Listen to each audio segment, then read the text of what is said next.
ഉറ്റുനോക്കുന്നത് ബീഹാർ തെരഞ്ഞെടുപ്പിലേക്കാണ്.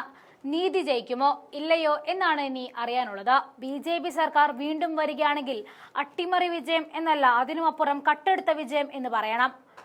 അഥവാ മറിച്ചാണെങ്കിൽ രാഹുൽ ഗാന്ധിയും ഈ രാജ്യത്തെ ജനങ്ങൾക്കും നീതി ലഭിച്ചു എന്ന് വേണം പറയേണ്ടത്. ഇപ്പോഴിതാ പെടാപ്പാട് പെടുകയാണ് ബി.ജെ.പി. ബീഹാറിൽ സീറ്റ് വിഭജനത്തിൽ ഘടകകക്ഷികളെ അനുനയിപ്പിക്കാനാകാതെ ബി.ജെ.പി. നക്ഷത്രമെണ്ണുകയാണ്. 30-ൽ കൂടുതൽ സീറ്റുകളാണ് എൽ.ജെ.പി. ആവശ്യപ്പെടുന്നത്. അവസാനഘട്ട ചർച്ചകൾക്കായി കോൺഗ്രസിന്റെ തെരഞ്ഞെടുപ്പ് സമിതി യോഗം ഇന്ന് ചേരും. മഹാസഖ്യത്തിന്റെ ആദ്യഘട്ട സ്ഥാനാർത്ഥി പ്രഖ്യാപനം നാളെ ഉണ്ടാകും. ബീഹാറിൽ ഒന്നാംഘട്ട വോട്ടെടുപ്പിന് 29 ദിവസങ്ങൾ ബാക്കി നിൽക്കവേ സ്ഥാനാർത്ഥി നിർണയത്തിൽ പാർട്ടികളുടെ പിടിവാശി ഇരു മുന്നണികൾക്കും തലവേദന ഉയർത്തുകയാണ്. 40 മുതൽ 55 സീറ്റുകൾ വേണമെന്ന ആവശ്യമാണ് കേന്ദ്രമന്ത്രി കൂടിയായ ചിരാഗ് പസ്വാൻ കഴിഞ്ഞ ദിവസം ആവശ്യപ്പെട്ടത്. എന്നാൽ ബി.ജെ.പി. നേതാക്കളുമായുള്ള ചർച്ചയിൽ ലോക്സഭാ തെരഞ്ഞെടുപ്പിൽ വിജയിച്ച ഓരോ മണ്ഡലങ്ങളിലെയും 6 സീറ്റുകൾ വീതം വേണമെന്നാണ് എൽ.ജെ.പിയുടെ ആവശ്യം. നിലവിൽ 5 എംപിമാരാണ് എൽ.ജെ.പിക്കുള്ളത്. എന്നാൽ 12 മുതൽ 18 സീറ്റുകൾ വരെ എന്ന ആദ്യ കണക്കിൽ നിന്നും ബി.ജെ.പി. 25 സീറ്റുകൾ വരെ വാഗ്ദാനം ചെയ്തിട്ടുണ്ട്. അതേസമയം 30 സീറ്റുകളിൽ നിന്നും പിന്നോട്ടില്ല എന്നതാണ് ചിരാഗ് പസ്വാന്റെ നിലപാട്. 16 മുതൽ 18 സീറ്റുകൾ വരെയാണ് ജിതിൻ റാം മാഞ്ചിയുടെയും ആവശ്യം. എന്നാൽ കേന്ദ്രമന്ത്രിമാരുടെ പിടിവാശിക്ക് മുൻപിൽ ബി.ജെ.പി. വഴങ്ങിയിട്ടില്ല. ബി.ജെ.പിക്കാൾ 1 സീറ്റ് കൂടുതൽ അധികം വേണമെന്ന നിലപാടാണ് ജെ.ഡി.യുവിനുള്ളത്. മഹാസഖ്യത്തിന്റെ സ്ഥാനാർത്ഥി നിർണയ ചർച്ചകളും ഇന്ന് നടക്കും. ചർച്ചകൾക്ക് മുന്നോടിയായി കോൺഗ്രസിന്റെ തെരഞ്ഞെടുപ്പ് സമിതി യോഗവും ഇന്ന് ചേരുന്നുണ്ട്. 50 സീറ്റുകളാണ് ആർ.ജെ.ഡി. കോൺഗ്രസിന് വാഗ്ദാനം ചെയ്തിരിക്കുന്നത്. ഇടതു പാർട്ടിക്കായി 35 സീറ്റുകളും നൽകുവാനാണ് ധാരണ. ഇരു മുന്നണികളുടെയും ആദ്യഘട്ട സ്ഥാനാർത്ഥി പട്ടിക ഈ ആഴ്ച പ്രഖ്യാപിക്കും. കേന്ദ്രമന്ത്രി ചിരാഗ് പസ്വാൻ ബീഹാറിൽ രാഷ്ട്രീയ ലോക് ജൻശക്തി എന്ന എൽ.ജെ.പി. നയിക്കുമെന്ന പ്രഖ്യാപനം വന്നിരിക്കുകയുമാണ്. കേന്ദ്രമന്ത്രി പദവി രാജിവെച്ച് ബീഹാറിൽ തുടരുവാനാണ് അദ്ദേഹത്തിന്റെ ലക്ഷ്യം. വെറും 5 എംപിമാരെ വെച്ച് കേന്ദ്രമന്ത്രി പദവി നേടാൻ സാധിക്കുമെങ്കിൽ ബീഹാറിൽ എൻ.ഡി.എ. സർക്കാരിൽ നിർണായക ശക്തിയാൻ തനിക്ക് സാധിക്കും എന്നാണ് പസ്വാന്റെ വെല്ലുവിളി. അതുകൊണ്ട് തന്നെ കേന്ദ്രമന്ത്രി പദവിയുടെ മോദിയുടെ കാൽക്കൽ വെച്ച് വണങ്ങി ബീഹാറിലേക്ക് വിമാനം കയറാൻ ഒരുങ്ങിയിരിക്കുകയുമാണ്. ഇതോടെ ബീഹാറിലെ ബി.ജെ.പിക്ക് ഉറക്കം നഷ്ടമായി എന്ന് തന്നെ പറയണം.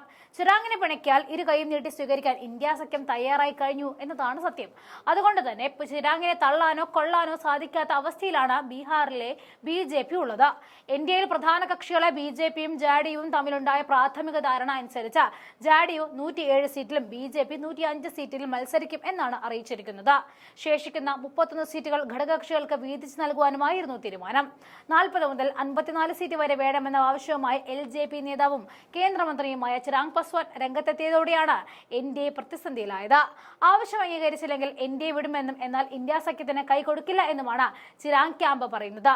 ഇന്ത്യ മുന്നണിയിലേക്ക് പോകുന്നതിന് പകരം പ്രശാന്ത് കിഷോറിന്റെ ജൻ സ്വരാജ് പാർട്ടിയുമായി കൈകോർക്കാനാണ് താല്പര്യമെന്നും ചിരാഗ് പസ്വാൻ പറയുന്നുണ്ട്.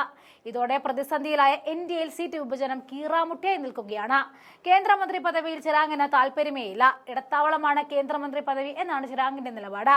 അതിന് തടസ്സം നിൽക്കുന്ന ആരായാലും അവരെ കടന്ന് മുന്നോട്ട് തന്നെ എന്ന നിലപാടിലാണ് ചിരാഗ് എത്തി നിൽക്കുന്നത്. നിതീഷ് കുമാറിന് മുന്നിൽ നിർത്തിയുള്ള പ്രചാരണമാണെങ്കിൽ തനിക്ക് താല്പര്യമില്ല എന്നാണ് മറ്റൊരു നിലപാട്. ചിരാഗും നിതീഷും നിലവിൽ ആജന്മ ശത്രുക്കളാണ്. ഇക്കഴിഞ്ഞ വട്ടം എൻ.ഡി.എക്ക് പുറത്ത് നിന്ന് മത്സരിച്ച ചിരാഗിന്റെ എൽ.ജെ.പി. പിടിച്ച വോട്ടുകളാണ് ജെ.ഡി.യുവിന് സാധ്യതകൾ മുക്കിയത്. ഇതോടെ ബി.ജെ.പിക്കും പിന്നിലായിട്ടാണ് അവർ നിതീഷ് കുമാറിന്റെ പാർട്ടി എത്തിയത്. എങ്കിലും കളം മാറ്റി ചവിട്ടുമെന്ന നിതീഷിന്റെ ഭീഷണിക്ക് മുന്നിൽ ബി.ജെ.പി. വഴങ്ങിപ്പോയി. അങ്ങനെ മുഖ്യമന്ത്രി കസേര നിതീഷിന്റെ കയ്യിലേക്ക് എത്തി. അത്തരം ഇടപാടുകൾ ഇനി നടക്കില്ല എന്നാണ് ചിരാഗ് പറയുന്നത്. ഇതോടെ ഭൂരിപക്ഷം ലഭിച്ചാലും എൽ.ജെ.പി. ജെ.ഡി.യു പാർട്ടികളുടെ തമ്മിലടി കാരണം അവിടെ സർക്കാർ ഉണ്ടാക്കാൻ ബി.ജെ.പിക്ക് സാധിക്കാതെ വരും എന്നാണ് ഉറപ്പാണ്.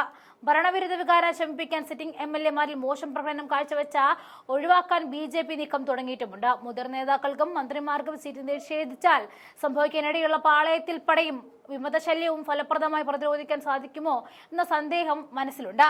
വീണ്ടും നിതീഷ് കുമാർ ജെ.ഡി.യു മുദ്രാവാക്യത്തോട് ബി.ജെ.പിക്ക് താല്പര്യമില്ല. നിർണായക ഘട്ടത്തിൽ രാഷ്ട്രീയ കൂട്ടാളികളെ പിന്നിൽ നിന്നും കുത്തി മറികടനം ചാടുന്ന നിതീഷിന്റെ സഹജ സ്വഭാവവും അദ്ദേഹത്തിന്റെ പ്രയാസവും ആരോഗ്യ പ്രശ്നങ്ങളുമാണ് ബി.ജെ.പി. നിലപാടിന് പിന്നിൽ എന്നും കാണാം. അതേസമയം തെരഞ്ഞെടുപ്പിന് മുമ്പ് കാര്യം പരസ്യമാക്കിയാൽ അത് മുന്നണിയിൽ വലിയ കലഹങ്ങൾ ഉണ്ടാക്കും എന്നതുകൊണ്ട് തന്നെ നിതീഷിനെ പൂട്ടാൻ തക്കം പാത്തിരിക്കുകയാണ് ബി.ജെ.പി.